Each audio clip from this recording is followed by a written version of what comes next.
সেমাই দিয়ে ভিন্ন কিছু বানাতে চাইলে এই রেসিপিটা হতে পারে বেস্ট একটা রেসিপি। চিরাচরিত সেমাই রেসিপির থেকে একদমই আলাদা, আর এটা দেখবেন বাচ্চারাও খুব মজা করে খাবে।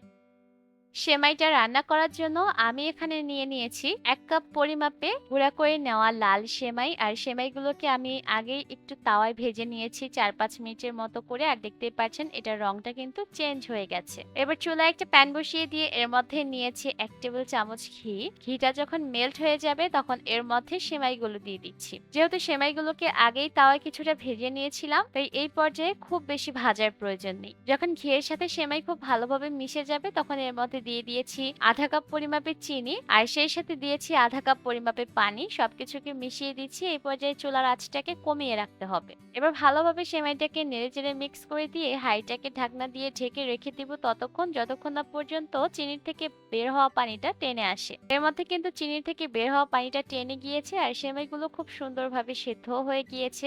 শেষ পর্যায়ে আমি এর মধ্যে দিয়ে দিয়েছি ২ টেবিল চামচ গুঁড়া দুধ। এবার ভালোভাবে নেড়েচেড়ে মিশিয়ে নিচ্ছি। সবকিছু ভালোভাবে নেড়েচেড়ে মেশানো হয়ে গেলে এবার সেমাইয়ের এই মিশ্রণটাকে আমি চুলা থেকে নামিয়ে নিচ্ছি।